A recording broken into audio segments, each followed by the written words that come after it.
बच्चों, सबसे पहले गोकुल सिंह स्मारक महाविद्यालय सुनावा प्रतापगढ़ की ऑनलाइन क्लासेस में आप सभी बच्चों का तहे दिल से स्वागत है।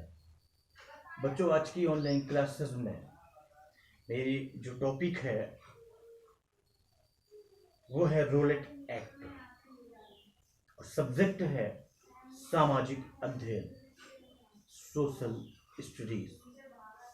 सोशल स्टडीज सब्जेक्ट के अंतर्गत अध्याय 2 में हम आपको पढ़ा रहे हैं रोलेट एक्ट। बच्चों, मैं आपको बता दूं, याद रखिएगा आप सभी, रोलेट एक्ट 18 मार्च सन 1819 ईस्वी को लागू किया गया था। याद रखिएगा, रोलेट एक्ट 18 मार्च सन 1919 ईस्वी को लागू किया गया था। भारत में क्रांतिकारियों के प्रभाव को समाप्त करने का तथा राष्ट्रीय भावनाओं को एकदम से कुचल देने का बीड़ा जो ब्रिटिश सरकार ने उठाया था, उस ब्रिटिश सरकार के एक न्यायाधीश थे, आपके सामने लिखा हुआ है, ब्रिटिश सरकार के न्यायाधीश sir Sydney Rowlatt. Sir Sydney Rowlatt की अध्यक्षता में एक कमेटी बनाई गई, एक कमेटी नियुक्त की गई। याद रखिएगा, सर सिडनी रोलेट की अध्यक्षता में एक नई कमेटी बनी। कमेटी ने सन 1918 ईस्वी में हुआ था रोलेट एक्ट तो 1919 में, लेकिन उसके, याद रखिएगा, लेकिन उसके भी 100 साल पहले, याद रखिएगा आप सभी, उसके 1 साल पहले सन 1918 ईस्वी में सर सिडनी रोलेट एक्ट, ये जो अध्यक्षता में एक कमेटी बनाई गई थी, उसी कमेटी ने सन 1918 ईस्वी में अपनी एक रिपोर्ट प्रस्तुत की। उस रिपोर्ट में मैं आपको बता दूं, कमेटी द्वारा बनाए गए जितने भी सुझाव थे, उस सभी कमेटी द्वारा बनाए गए सुझाव के आधार पर केंद्रीय विधानमंडल में, याद रखिएगा, केंद्रीय विधानमंडल में फरवरी सन 1919 ईस्वी में, कौन सा मंथ? फरवरी सन 1919 ईस्वी में 2 विधेयक लाए गए। कितने विधेयक? 2 विधेयक। ये जो 2 विधेयक लाए गए ना, ये 2 विधेयक जो लाए गए तो पारित होने के ही उपरांत इन विधेयकों को रोलेट एक्ट या काला कानून, याद रखिएगा, इन जो 2 विधेयक थे, जो इन विधेयकों को रोलेट एक्ट या काला कानून के नाम से जाना गया।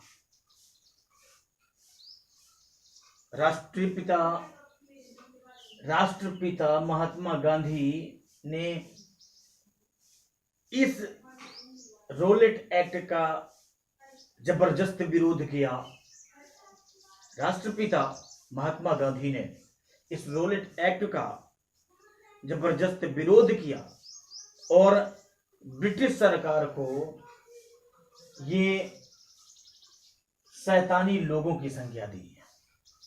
राष्ट्रपिता महात्मा गांधी ने ब्रिटिश सरकार को शैतानी लोग, बदमाश लोग की संज्ञा दी। मैं आपको बता दूं बच्चों, ध्यान से देखिएगा, आपके सामने लिखा हुआ है। बच्चों, नेक्स्ट मैं आपके सामने लिए चल रहा हूं रोलेट एक्ट के बाद, नेक्स्ट मैं आपको लिए चल रहा हूं रोलेट एक्ट के उद्देश्य। बच्चों, मैं आपको बता दूं, रोलेट एक्ट के भी निम्नलिखित उद्देश्य थे। उद्देश्य ये थे कि क्रांतिकारियों के मुकदमे, जितने भी क्रांतिकारी थे, उन क्रांतिकारियों के मुकदमे हाई कोर्ट के 3 जजों की अदालत में पेश हो, जो जल्द ही उसका फैसला करते हैं। निचली अदालतों में उन्हें जाने की आवश्यकता ही नहीं थी, जिससे ये अपील, उनकी जो अपील थी, उस अपील की कोई भी गुंजाइश ना रहे। नेक्स्ट और क्या उद्देश्य थे, मैं आपको ये भी बता रहा हूं। नेक्स्ट उद्देश्य थे, जिस व्यक्ति पर राज्य के विरुद्ध, याद रखिएगा, जिस व्यक्ति पर राज्य के विरुद्ध अपराध करने का संदेह हो, उससे उन सभी की जमानत ली जा सके और उसे किसी विशेष स्थान पर जाने तथा विशेष कार्य करने से रोका जा सकता है। रोलेट एक्ट के और भी कई सारे उद्देश्य थे। उद्देश्य ये था कि प्रांतीय सरकारों को ये अधिकार दिया गया कि वे किसी भी व्यक्ति को जिस पर उन्हें संदेह हो, जिस व्यक्ति को उन पर संदेह हो, वो उनको गिरफ्तार करें और सभी व्यक्तियों को जिन पर संदेह हो उनको गिरफ्तार करके उनको कहीं ना कहीं नजरबंद किया जाए। और जब वो नजरबंद कर देंगे तो यदि संदेहास्पद व्यक्ति जेल में होगा तो उसे वहीं रोक कर रखा जा सकता है। नेक्स्ट, रोलेट एक्ट का जो उद्देश्य था, वो उद्देश्य ये था कि गैर कानूनी सामग्रियों का जो प्रकाशन था, गैर कानूनी सामग्री का प्रकाशन व उस सभी सामग्रियों का वितरण करना या करने के लिए अपने पास उसे रख लेना, और जब वो अपने पास रखेगा ना तो वो अपराध होगा, वो अपराध माना जाएगा। यानी गैर कानूनी सामग्रियों का प्रकाशन व वितरण करना या वितरण करने के लिए उसे अपने पास रखना अपराध माना जाता था। ये था रोलेट एक्ट के उद्देश्य। मैं आपको नेक्स्ट लेकर के चल रहा हूं बच्चों। नेक्स्ट है एक्ट को लागू करना। रोलेट एक्ट क्यों लागू किया गया था? Implementation of act, Rowlatt act को लागू करना। मैं आपको बता दूं बच्चों, जब 6 फरवरी सन 1919 के दिन, 6 फरवरी का महीना सन 1919 ईस्वी में, तारीख 6 फरवरी 1919 ईस्वी में 6 फरवरी के दिन पर सर विलियम विंसेंट, याद रखिएगा, सर विलियम विंसेंट ने रोलेट बिल को बड़ी काउंसिल में उपस्थित किया। तब सरकार को यह देखकर आश्चर्य हुआ कि ना केवल काउंसिल के बाहर बल्कि अंदर भी कड़े से कड़े विरोध का भाव विद्यमान है। नेक्स्ट है implementation of act, Rowlatt act को लागू करना। मैं आपको बता दूं, ध्यान से सुनिएगा बच्चों, भारतीय नेताओं द्वारा कड़ाई से विरोध करने के बाद भी रोलेट एक्ट विधेयक लागू कर दिया गया। मैं आपको बता दूं, इस विधेयक में की गई व्यवस्था के अनुसार मजिस्ट्रेटों के पास यह अधिकार था कि वह किसी भी संदेहास्पद स्थिति वाले व्यक्तियों को गिरफ्तार करके उस पर मुकदमा चलाया जा सकता था।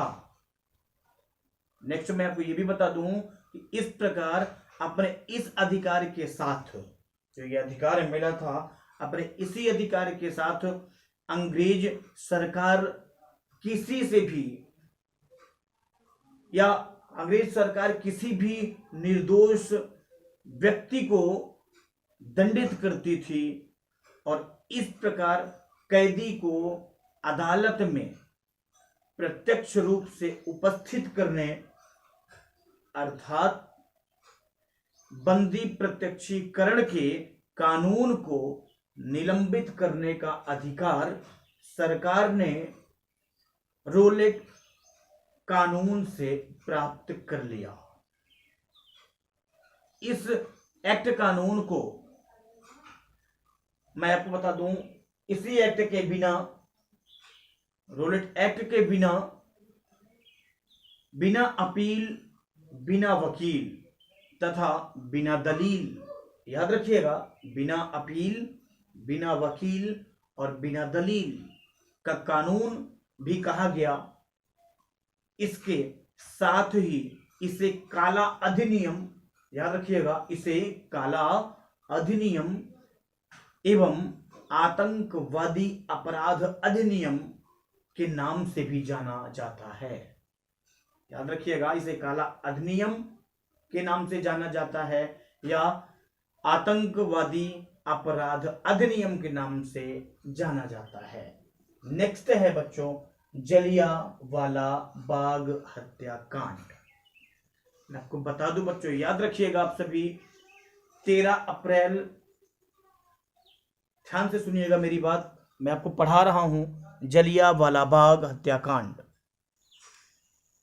बच्चों मैं आपको पढ़ा रहा हूं इम्प्लीमेंट ऑफ एक्ट के बाद जलियांवाला बाग हत्याकांड। याद रखिएगा, जलियांवाला बाग मैसेर के 13 अप्रैल, याद रखिएगा, मैं आपको जलियांवाला बाग हत्याकांड के बारे में मैं कहानी बता रहा हूं। 13 अप्रैल सन 1919 ईस्वी को वैशाखी का दिन था। 13 अप्रैल सन 1919 ईस्वी को वैशाखी का दिन था। वैसाखी वैसे तो पूरे भारत का एक प्रमुख त्योहार है, परंतु विशेषकर ये पंजाब, हरियाणा के जो किसान हैं वो ठंडियों में यानी सर्दियों में रबी की जो फसल है वो काट लेने के बाद नए साल की खुशियां मनाते हैं। इसी दिन 13 अप्रैल सन, याद रखिएगा, इसी दिन 13 अप्रैल सन 1699 ईस्वी को, याद रखिएगा, हमने सन तो नहीं लिखा है लेकिन मैंने 13 अप्रैल जरूर लिखा है। जलियांवाला बाग हत्याकांड 13 अप्रैल 1919 ईस्वी को वैसाखी के दिन हुआ था, ठीक है। लेकिन यही 13 अप्रैल, याद रखिएगा बच्चों, सन जब एक बार आगे जाता है तो वो पीछे पलट के नहीं आता, लेकिन तारीख बार बार आती है। यही नेक्स्ट 13 अप्रैल, इसके पहले बिफोर कहिए चाहे आफ्टर कहिए, लेकिन जो है वो अगर सन की बात करें तो वो 1699 था, यानी इसके पहले था। और मैं आपको ये भी बता दूं, इसके 300 साल पहले था वो।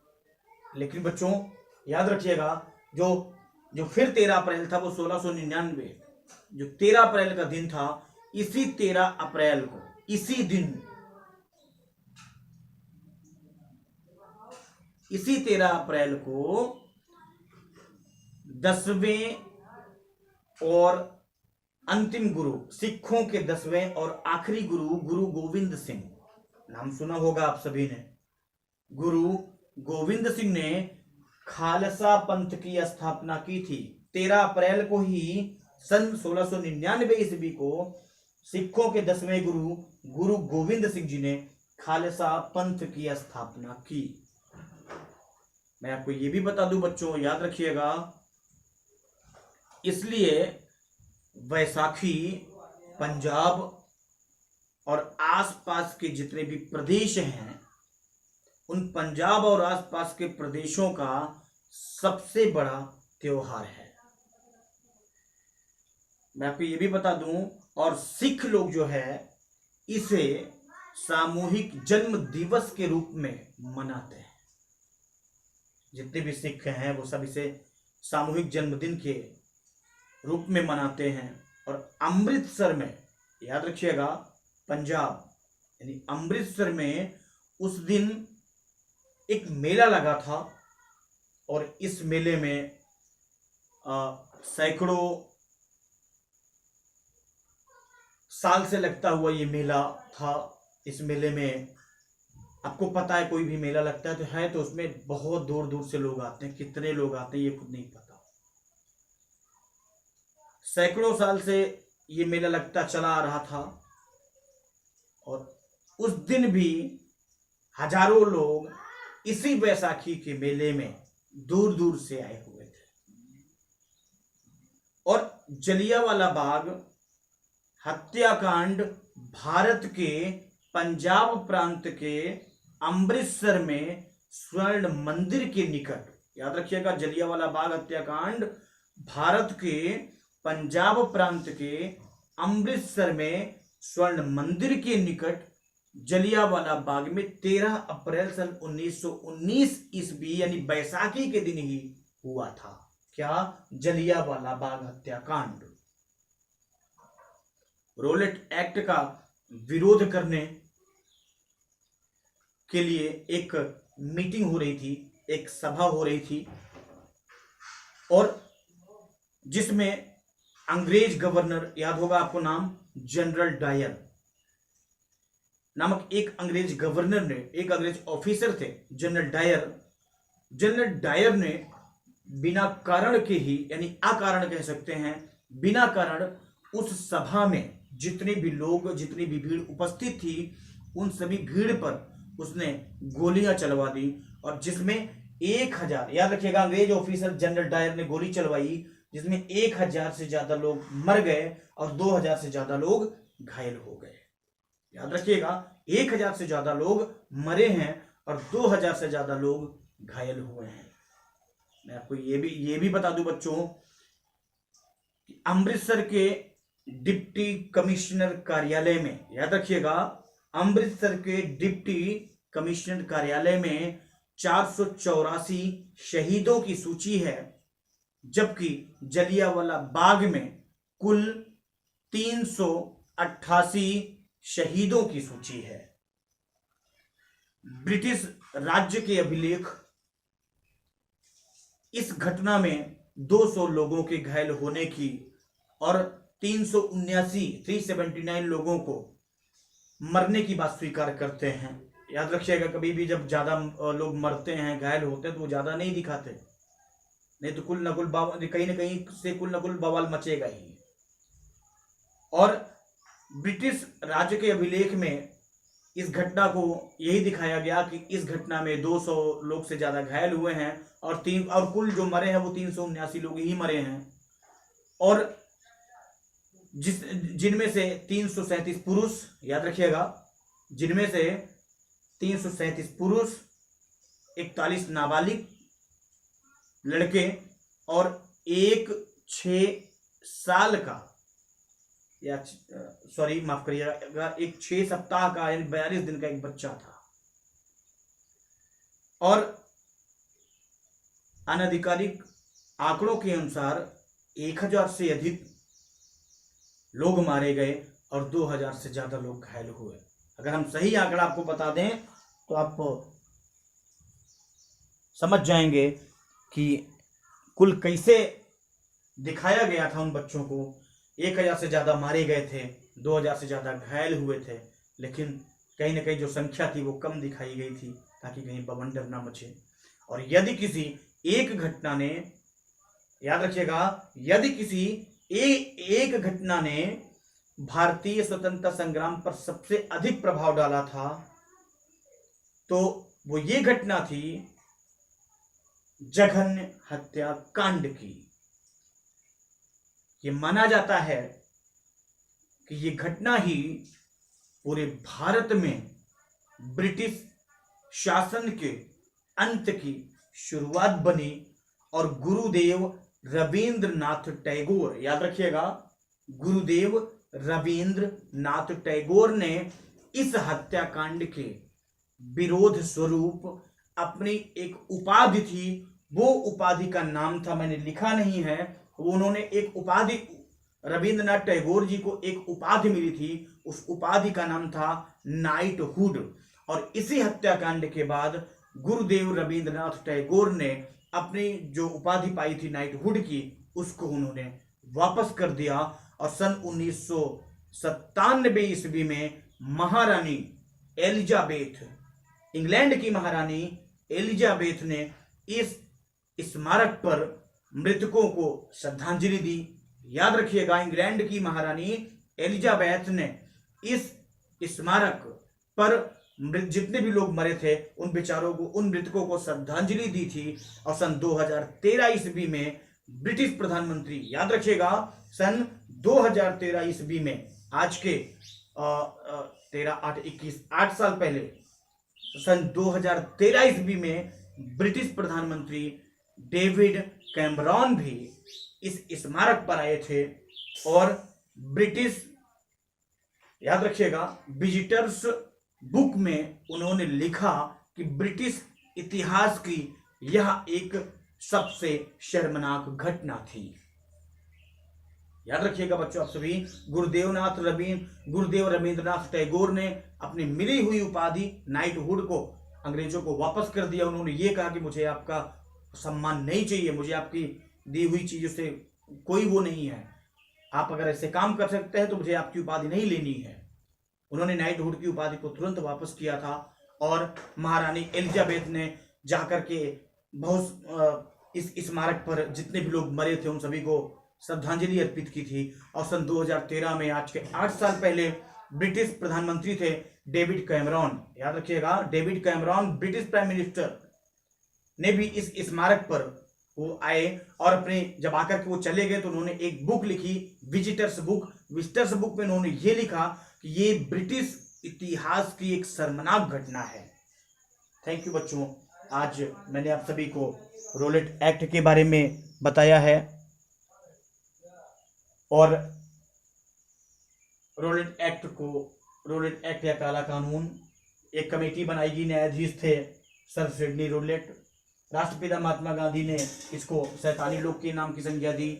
रोलेट एक्ट के उद्देश्य मैंने आपको बताया, इम्प्लीमेंटेशन ऑफ एक्ट को लागू करना मैंने आपको बताया, ठीक है। और ऑब्जेक्टिव्स ऑफ रोलेट एक्ट के उद्देश्य, इम्प्लीमेंटेशन ऑफ एक्ट को लागू करना मैंने आपको बताया। जलियांवाला बाग हत्याकांड मैंने आपको बताया 13 अप्रैल सन 1919 ईस्वी में बैसाखी के दिन हुआ था। नेक्स्ट मेरा जो चैप्टर होगा बच्चों वो होगा खिलाफत आंदोलन, लेकिन आज नहीं, नेक्स्ट टर्म में। ओके, तब तक धन्यवाद, नमस्कार। बच्चों इसको